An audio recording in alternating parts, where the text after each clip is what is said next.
Welcome to my channel, Relaflix. In today's video, we will be enjoying an action-adventure film, entitled Black Panther, Wakanda Forever. There will be spoilers ahead, chill out and enjoy. The movie starts in the science lab where Shuri is finding all the possible ways to revive her sick brother, the Black Panther. Time is running out and Shuri moves around the lab until her mother, Ramonda, comes in and breaks the news to her that the Black Panther has gone to meet his ancestors. Shuri breaks down in tears. The Black Panther is dead, the Wakanda protector is gone. As the king of Wakanda, the Black Panther gets a grand befitting funeral. Every person in Wakanda is dressed in white and his coffin is taken up as they pledge loyalty to him. A year later, the United Nations calls countries to a conference. They center their focus on Wakanda and they blame Wakanda for failing to participate in the global effort and to tackle the global challenge vis-a-vis vibranium. The woman King Ramonda then replies to them and says that they will not trade vibranium for anything due to the harmful effect it can cause in the wrong hands.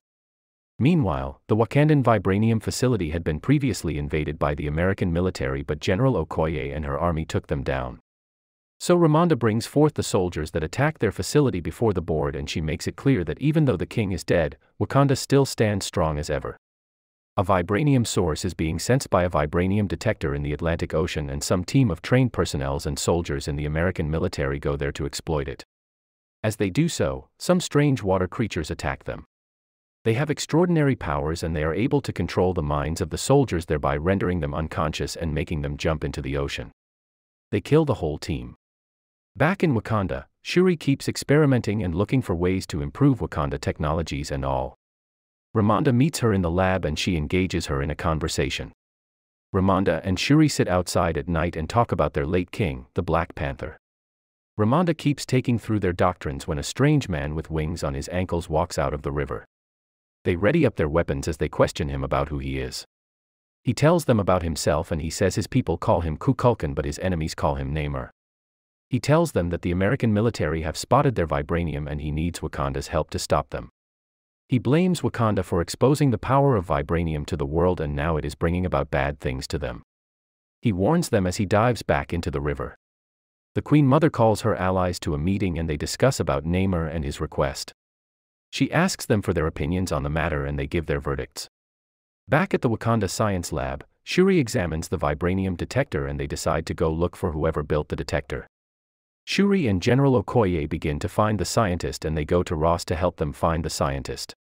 They eventually locate her in a college, and it turns out the so-called scientist they are searching for is just a young college girl. Shuri and Okoye goes to her room in the hostel and they have a word with her. Her name is Ironheart. She behaves stubborn at first but she agrees with them eventually.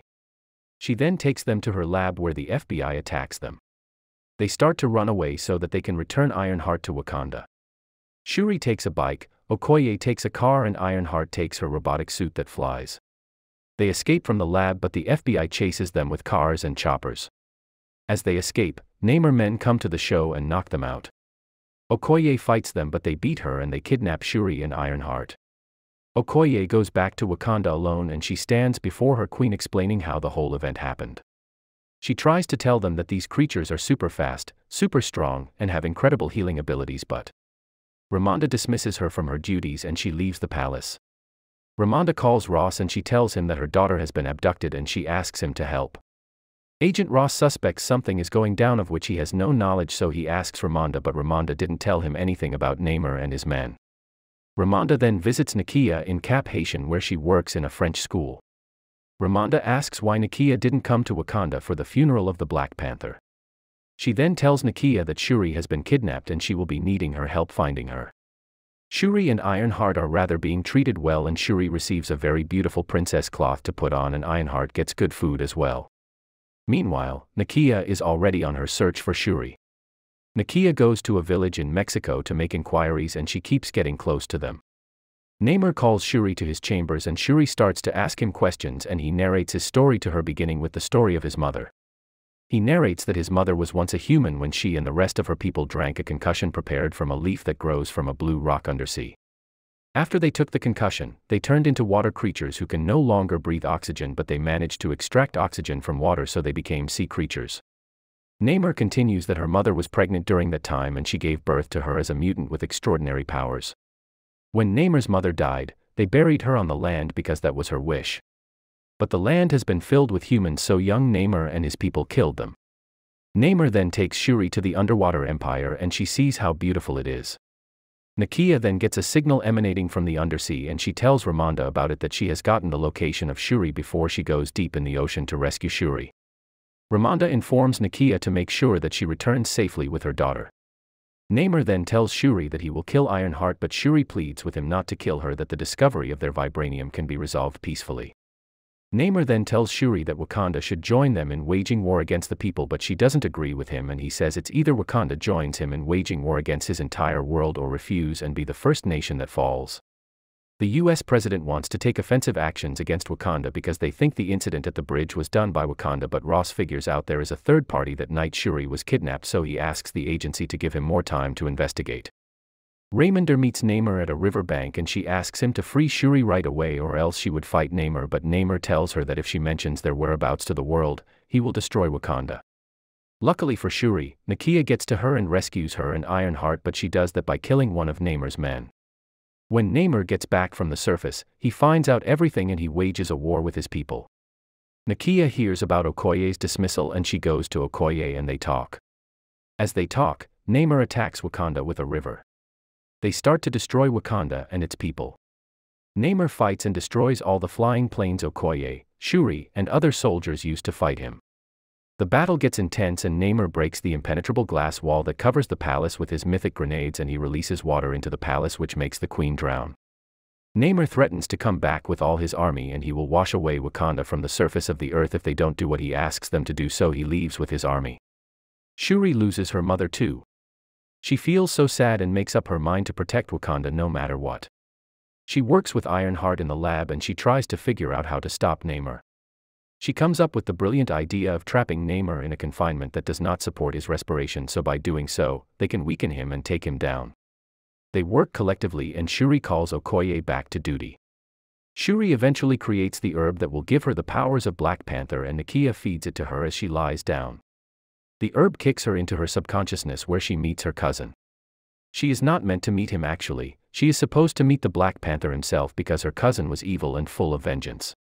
She argues with her cousin and he blames her over a lot of things until she wakes up. She then starts to act up because she is annoyed, so she hits one of the suits in front of her and the suit goes far and hits the wall and cracks the wall. Shuri herself and Nakia together with Ironheart are surprised and shocked. Shuri now has the power of Black Panther and Ironheart says she needs a suit. They build a fantastic suit for her and once again, Wakanda has its guardian once again, the Black Panther. Shuri joins the meeting with Wakanda allies and they discover that she now has the real powers of the Black Panther and they rejoice. M'Baku tells Shuri that Namor is a god and killing him will lead to an ending war between them, but Shuri insists on killing him. The next morning, they are all set and ready to strike Namor. They plan to attack Namor and his people in the ocean. Nakia then asks Shuri to be sincere with her and tells her who she saw in her dream when she took the herb. Nakia feels something is wrong, whoever Shuri sees, they will be the person. Shuri refuses to tell Nakia and it shows all over her face that she's seeking only vengeance. So they leave Wakanda to strike down Namor. Meanwhile Namor and his army are already coming too and they clash in the ocean. They fight each other and Shuri traps Namor as planned and she starts to fight Namor and they continue to fight until they get to a beach where Namor manages to stab Shuri and tries to go to the water to regain his strength. Shuri also manages to free herself from getting stabbed to a rock and prevents Namor from reaching the river. When she is about to kill Namor, she sees her mother and her mother encourages her to show love and be merciful and not let the vengeance consume her. She then spares him and they both go back to their people who are fighting and they pronounce peace between them and the war ends. The police arrest Ross after they discover he has a connection with Wakanda and he helps them and they sentence him to imprisonment, but Okoye saves him. Shuri then goes to Nakia's house. She then secludes herself and the movie ends in tears dropping from her eyes as she remembers her dead brother, the first Black Panther. Thanks for watching. Please subscribe to our channel to get notified whenever we publish the next recap. Till then, take care. See you next time.